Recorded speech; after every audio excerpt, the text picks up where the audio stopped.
Hello student, आज की हमारी ऑनलाइन क्लास का टॉपिक है एंडोक्रिनोलॉजी और इसका पार्ट 5 पढ़ेंगे हम। अभी तक हमने एंडोक्राइन ग्लैंड्स पढ़ी हैं, हार्मोन्स, उनके फंक्शंस एंड ये लास्ट क्लास है एंडोक्रिनोलॉजी की। इसमें पढ़ेंगे हम reproductive cycles, reproductive processes and implantation, pasteurisation, lactation. Start करते हैं। रिप्रोडक्टिव साइकिल्स, इसमें है sex hormones and menstruation cycle. Sex hormones हमने पढ़े ही हैं कि अलग अलग जो हमने मेल रिप्रोडक्टिव सेक्स ऑर्गन और फीमेल रिप्रोडक्टिव सेक्स ऑर्गन देखे थे, उसमें मेंस्ट्रुएशन साइकिल से स्टार्ट करते हैं। What is the menstruation cycle? It is a rhythmic series of change in sex organ that occurs in about 28 days throughout the reproductive life of woman, is analogous to estrous cycle of lower animal. It is called as a menstruation cycle in the Latin, that means month. So this phase is referred to as menstruation or menstrual period. It has duration 3 to 5 days. Ovulation occurs midway between 13 to 17 days. ये cyclic discharge है every month, जिसके में blood, mucus, certain substances from the uterus of the female average interval of after 28 days shed कर दिए जाते हैं। And uterus जब अपने आप को, एंडोमेट्रियम अपने आप को तैयार करता है और उस समय अगर फर्टिलाइजेशन नहीं होता है तब एंडोमेट्रियम शेड कर दिया जाता है, जिसको कि कहते हैं मेंस्ट्रुएशन साइकिल कहा गया है। मेनली ये किससे रिलेटेड है? हार्मोन से। हमें पता है कि पिट्यूटरी ग्लैंड से फॉलिकल स्टिमुलेटिंग हार्मोन से फॉलिकल्स डेवलप होते हैं और एस्ट्रोजन का सिक्रीशन सबसे ज़्यादा होता है। तो इस स्टेज को हम फॉलिकुलर फेजेस कहते हैं। इसको 2 फेजेस में डिवाइड किया गया, हम आगे देखेंगे। जब इसका आधा भाग जो कि LH को, ल्यूटिनाइजिंग हार्मोन, तो वो प्रोजेस्टेरॉन और कार्पस ल्यूटियम को प्रभावित करता है। कार्पस ल्यूटियम ओव्यूलेशन के बाद बनेगा, उसको ये फॉलिकुलर स्टेजेस के आखिरी वाली स्टेज है। इस समय प्रोजेस्टेरॉन जो है वो सबसे ज़्यादा सीक्रेट होता है, तो इस वाले भाग को ल्यूटियल फेज कहते हैं। और जब ल्यूटियल फेज में प्रोजेस्टेरॉन अचानक से कम होने लग जाता है, उस समय यूट्रस की एंडोमेट्रियम है वो शेड होने लग जाती है, जिसे मेंस्ट्रुएशन साइकिल कहा जाता है। Okay. So the endometrium change during the whole menstruation cycle have been divided into 4 stages. First is the resting phase, proliferation phase, pre-menstruation phase and menstruation phase. दोनों जो स्टार्टिंग फर्स्ट और second phase है ना, उनको तो हम कहते हैं फॉलिकुलर फेज, और दोनों जो लास्ट वाले हैं उसको कहते हैं हम ल्यूटल फेज कहा जाता है। एक डायग्राम से इसको देखेंगे।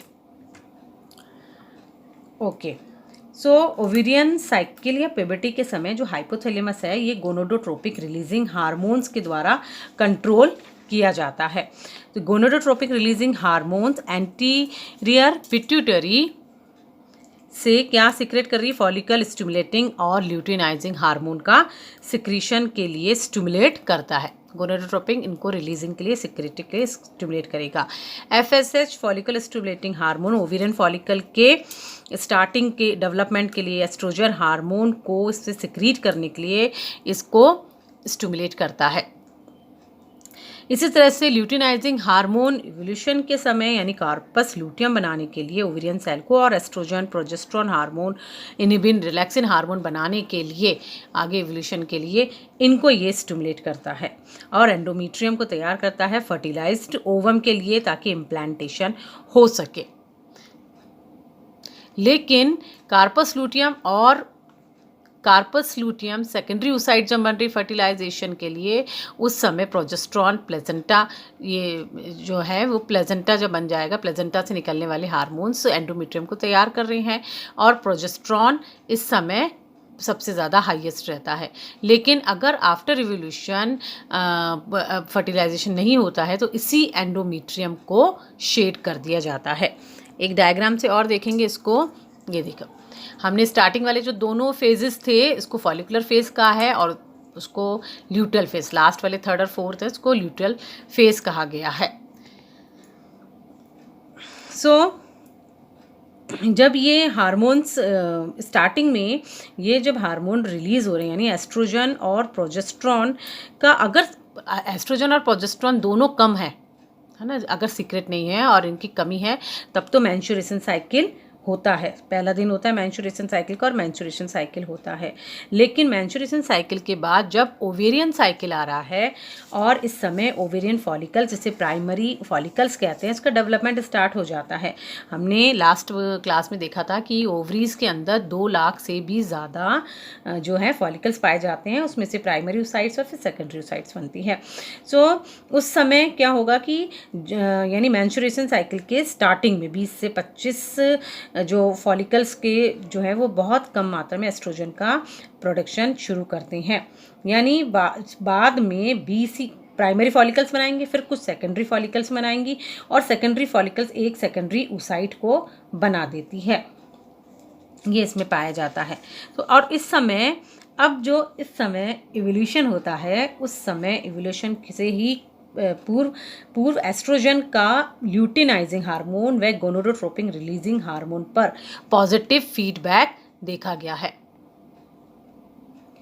कैसे? एस्ट्रोजन के एंटीरियर पिट्यूटरी पर इफेक्ट के कारण हाइपोथैलेमस के द्वारा गोनोडोट्रोपिक रिलीजिंग हार्मोन के सिक्रीशन के कारण ल्यूटिनाइजिंग हार्मोन का सिक्रीशन सबसे ज़्यादा बढ़ जाता है, जिससे कि एक ल्यूटिनाइजिंग हार्मोन रिलीज कर दिया जाता है। ल्यूटिनाइजिंग हार्मोन के रिलीज नहीं होगा तो इवोल्यूशन नहीं होगा। लेकिन FSH यानी follicle stimulating hormone gonadotropin releasing hormone के इसके इंक्रीज होने से स्टिमुलेट होगा। अब इस समय फॉलिकल स्टिमुलेटिंग हार्मोन भी अपनी मात्रा में बढ़ता है, लेकिन इतना नहीं बढ़ता है जितना कि LH यानी कि ल्यूटिनाइजिंग हार्मोन बनता है, बढ़ जाता है। सो इवोल्यूशन होने पर ग्राफिन फॉलिकल्स जो होती हैं वो फट जाती हैं, ओव्यूलेशन होने पर ग्राफिन फॉलिकल्स फट जाती हैं और अब ये फॉलिकल्स जो होती हैं इसको कहा जाता है कार्पस लूटियम। ये कार्पस लूटियम ल्यूटिनाइजिंग हार्मोन की उपस्थिति में सिक्रेट करता है एस्ट्रोजन और प्रोजेस्टेरॉन, लेकिन प्रोजेस्टेरॉन का सिक्रीशन सबसे ज़्यादा रहता है।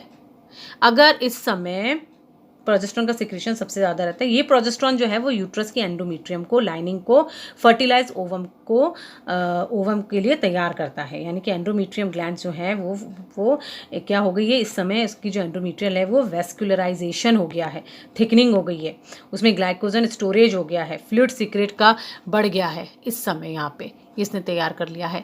सो यहाँ पर फर्टिलाइजेशन और अगर इम्प्लांटेशन नहीं हुआ है तब कार्पस लूटियम के द्वारा सिक्रेट होने वाले हार्मोन प्रोजेस्टेरॉन और एस्ट्रोजन गोनेडोट्रोपिक रिलीजिंग हार्मोन और ल्यूटिनाइजिंग हार्मोन के सिक्रीशन को रोक देते हैं, जिसके कारण दोनों की कमी हो जाएगी, प्रोजेस्टेरॉन और एस्ट्रोजन की कमी हो जाएगी। जब ये कमी हो जाती है जिसके कारण सेकेंड यानी फर्स्ट वापस जो हमने यहाँ से स्टार्ट किया था menstruation cycle, second menstruation cycle start हो जाता है।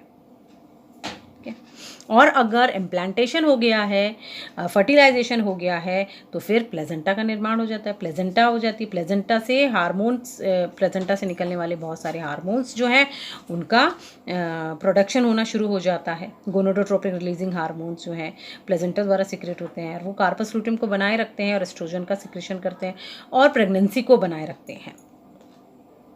सो ये है हमारा important follicular phase and luteal phase. Next is the implantation. Implantation होना मीन्स अटैच होना। अब जो डेवलपिंग एम्ब्रियो है वो क्या होगा, अटैच हो जाएगा किसके आके, फैलोपियन ट्यूब से यूट्रस में आके अटैच हो जाएगा। एक डायग्राम्स देखते हैं इसके लिए, पहले एक डायग्राम ये देखें। जो फर्टिलाइज एग है ओव्यूलेशन हुआ, ये तो सारा हमने फर्स्ट फेज के अंदर देख लिया है ना, मेंस्ट्रुएशन साइकिल में। अब एवोल्यूशन जब हो रहा है, जब फर्टिलाइजेशन हो जाएगा, fertilisation first cleavage, second cleavage, morula, blastula बनते बनते जब ये एंड्रोमीट्रियम के अंदर इम्प्लांट हो जाएगा, अपने आप को इसमें फिक्स कर लेता है, वो इम्प्लांटेशन कहलाता है। एम्ब्रियो ने अपने आप को उसके अंदर फिक्स कर लिया है। So attachment of developing embryo to the appropriate body layer or surface to the obtained nutrition is called implantation. This phenomena is common event in most mammal in which embryo after reaching in uterus and attach itself with the wall of the uterus. क्या mechanism है इसका? Initially the oocyte after it release from ovary come into fallopian tube where the process of fertilisation is completed, fertilisation किस जगह पर होता है, यहाँ पर फैलोपियन ट्यूब में, यहाँ फर्टिलाइजेशन हो रहा है, ये फर्टिलाइज एग हो गया है, फिर इसमें क्लीवेज हो गया है, फिर सेकंड क्लीवेज हो गया है, देन ऐसे करते करते मॉरूला बन गया है, मॉरूला के बाद ब्लास्टूला बन गया, ग्रस्टूला बन गया है, ब्लास्टोसिस्ट बन गया। ह्यूमन्स में देखेंगे आप इम्प्लांटेशन ब्लास्टोसिस्ट बना लेती है। Just after embryonic development start and a blastocyst is formed after cleavage and morulation. In human, the blastocyst get attached with the uterine endometrium in about 4 days after entering the uterus. At the same time, the cell of endometrium, if implantation area, separate out and adhere with the embryonic cell with the help of certain enzyme secreted by the cell of trophoblast. In human, the implantation site generally mid-dorsal or mid-ventral part of uterus. Implantation of blastocyst takes 7 to 8 days after fertilization in human, and after 12 day it is completed buried into wall of uterus. The place of entry through which the embryo enters into the wall is completely closed by fibrous cellular plug is known closing coagulum. Implantation basis of the position attachment of uterus, implantation भी 3 प्रकार का होता है। Centric implantation जिसे हम कह रहे हैं, blastocyst attach superficially with the wall of uterus. Eccentrics हो रहा है कि जब ब्लास्टोसिस्ट सेटल एंटी मीजोमेट्रियल पोजीशन पे जुड़ जाती है यानी फोल्ड से, और इंटरस्टिशियल पूरी तरह से उसमें बरिड हो जाती है, डीपली यूट्रस वॉल में घुस जाती है। Okay, this is also one more picture, ये ब्लास्टोसिस्ट है ना, इसे हम ब्लास्टोसिस्ट कहेंगे। इनर सेल मास इसमें दिख रहा है एंड ब्लास्टोमियर्स इसमें दिख रही हैं, और ये इम्प्लांट हो जाती है, मिनी माइक्रोविलाइज जो इसके अंदर दिख रही हैं इसके साथ। And this is the endometrium, uterine wall, और बहुत सारे एंजाइम्स यहाँ पर हैं जो इसको सिक्रेट करते हैं। Factors all are responsible. Now the next process is पार्श्व।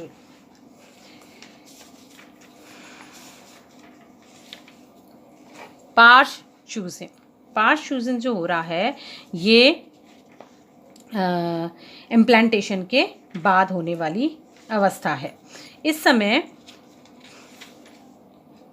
समय ये जो डिलीवरी के टाइम होने वाली जो अवस्था है जिसे हम कहेंगे इस समय है, तो यहाँ पर रिथमिक रूप से कॉन्ट्रैक्शन की प्रक्रिया होती है। प्लेजेंटा और ओवरी दोनों इम्पॉर्टेंट हार्मोन्स का एक रोल प्ले करते हैं, क्योंकि इस समय जो हार्मोन्स रिलीज़ होते हैं, एक तो रिलैक्सिन हार्मोन इंपॉर्टेंट है, रिलीज़ होता है, ऑक्सीटोसिन रिलीज़ होता है ना। जो रिलैक्सिन होगा हार्मोन, ऑक्सीटोसिन हार्मोन जो है वो यूट्रस की वॉल को कॉन्ट्रैक्शन के लिए स्टिमुलेट करता है। जो प्यूबिस सिम्पैथिस हमने सिम्फाइसिस जो है उसको रिलैक्स करने, यूटेराइन सर्विसेज के को उसको रिलैक्स करने के लिए ये हार्मोन सिक्रेट होते हैं, ऑक्सीटोसिन एंड रिलैक्सिन जो होते हैं।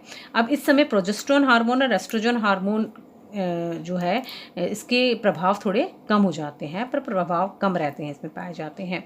और इसके साथ जो है ये दोनों हार्मोन रिलीज़ हो जाते हैं। इसके साथ साथ हमने देखा था कि एक लैक्टोजन है ना, ह्यूमन प्रेजेंटल लैक्टोजन जो है ये भी होता है, जो कि मेमोरी ग्लैंड को तैयार करता है।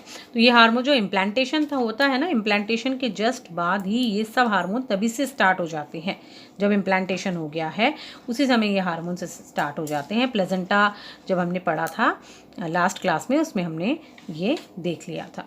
जब ड्यूरिंग द डिलीवरी टाइम, जिसे हम पास्चरिंग कह रहे हैं, इस समय जो बर्थ कैनाल होती है वो स्क्वीज्ड रहती है, और फिर जिस समय डिलीवरी टाइम होती है उस समय बर्थ प्रोसेस के समय स्ट्रेस के द्वारा और क्या कहते हैं यूट्रस के बाहर निकलने के द्वारा जो चाइल्ड है उसको तैयार किया जाता है। इसके साथ साथ लैक्टेशन स्टार्ट हो जाता है। Lactation next is a lactation. lactation, the human milk available to feed the baby a few days after the birth. It made by mother's mammary gland from constituent in the maternal blood and its formation of under control of prolactin and oxytocin hormone of the pituitary. The milk contain protein, fat and carbohydrate which fulfill the requirement of baby for heat and energy as well as growth and repair tissues. Okay, now the human mammary gland consists of about 15 separate milk producing system which are arranged readily around the nipple, and the milk is produced deeply in surface of milk producing alveoli. Okay, now the process of the sucking, the and the receptors present in the nipple, the nerves, reflexes or via the hypothalamus, the oxytocin which are released from the posterior pituitary. The oxytocin contract the myoepithelial surrounding the alveoli and force the milk towards the nipple, and this process is termed to milk ejection. Thank you.